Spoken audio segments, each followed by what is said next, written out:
Virginia Democratic Congressman Gerry Connolly. Congressman Connolly, got a lot to talk to you about, but thank you for coming on. Let's start with Mr. Cohen. Great to be with you, Chuck. Explain to me the scope of this testimony. You invited him. Why? I think nobody has heard Mr. Cohen's story in full, under oath, in public. And I think for the public to get a sense of context and the dimensions of and scope of what we're talking about, I think they need to hear Mr. Cohen's story in full, in public, under oath. And I think that's the real intent for having him come before the committee. I will note he's coming willingly. He's a cooperative witness. He will be under oath, as all of our witnesses are. Yeah. And I think the time has come to hear that narrative. Did you work in coordination with the special counsel's office about scope? It's my understanding that the committee has and is working with the special counsel to make sure that we're not falling into any kind of trap that could compromise his criminal investigation that's ongoing. And we will respect those rules of the road. We're also coordinating with the Intelligence and Judiciary Committee to make sure that their jurisdiction is respected and that perhaps closed briefings they may want to have with Mr. Cohen aren't also compromised by the public testimony or public questioning of Mr. Cohen.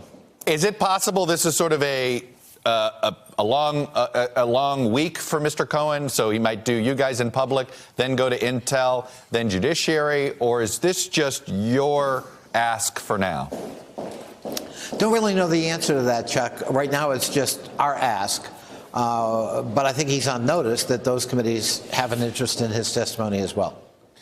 Obviously, there's going to be some things that Mueller he's not going to be able to answer certain questions because there may still be investigations. How much do you think that's going to limit the public's ability to understand sort of what happened? I don't know the answer to that in advance, but I think there's plenty on the public record, both explicit and implied in the sentencing documents before federal court with Mr. Cohen, that he can fill in a lot of blanks. And I think the public will get a fairly complete story on the record. Look, I know I have 3 or 4 questions in my head, the first 3 or 4 I'd ask. I got to think you do. Give me a couple of ideas. What are the first 3, like, you're going to get them, you're going to get this time, and you're thinking, boy, can you fill in the gap on X? Where is your head? Well, I think one of the first things I would want to do, if we don't do it from the very beginning, is tell us your role. He was the consigliere. He was the intimate fixer for the head of the enterprise, who's now the President of the United States. He is the keeper of secrets. He is the doer of deeds, both good, bad, and ugly, by his own testimony and by President Trump's own testimony.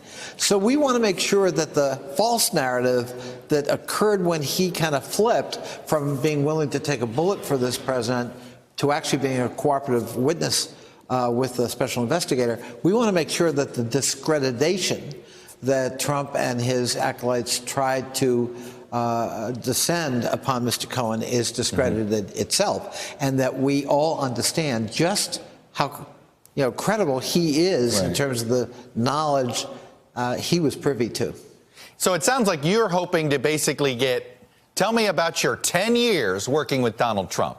And however long that might take. Is there any time limit on how much that could this go on 4, 5, 6, 7 hours, or is this a specific, have you agreed on a smaller time frame for now? I'm unaware of any time frame or time limit, Chuck. I think this is going to take a fair amount of time, and we want to give Mr. Cohen ample time to tell his story and to respond to queries. I think that will take some time, and hopefully he's prepared to give it. How quickly are you guys going to be calling other related witnesses to the things that Cohen testifies to? Is this just a one-off, or is this part of a larger probe that Oversight's going to lead here? And what does that look like? I think in part, Chuck, that's going to be circumscribed by what he says. So there may be things that have to be referred to other committees, not necessarily ours. Mm-hmm. There may, on the other hand, be things we want to follow up with by calling witnesses he may cite. And then we have to coordinate all of that with the special prosecutors so that we're not in any way compromising his ongoing criminal investigation. So I think that's yet to be determined, a lot of it determined by the testimony itself we hear on the 7th of February.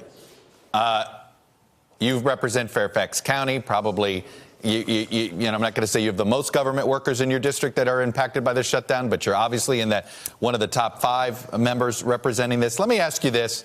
At this point, would federal workers be relieved if the president just declared that national emergency and this fight was punted and the government was reopened? I think so. Let me say, I think I want to stipulate the feedback we get, they deeply resent the fact that he's using them as pawns for his political promise to build a wall. They deeply resent that, even though they understand that they probably could go back to work if somebody simply caved and said build a wall. Having said that, in some ways they would probably welcome that solution because it allows us to have a rationale to reopen government, and we move the whole debate to the courts. If that's the last resort solution, probably that would be welcome at this late date in the shutdown. One of your new colleagues in the Virginia caucus, Abigail Spanberger, who represents a district that President Trump carried, you know, she seemed to express some limits of patience here.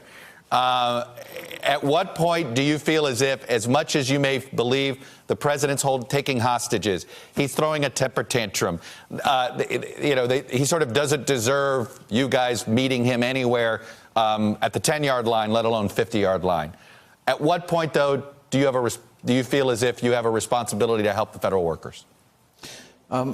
Listen, I've been representing federal workers for the 10 years I've been here in Congress. That's a responsibility I take very seriously, and certainly during this kind of shutdown, I get up in the morning early and I go to bed late at night thinking about their plight, and I've been a strong advocate for them for all the time I've been here. But I think federal employees also understand that we're dealing with a president who, to call him volatile and unpredictable is a charitable thing.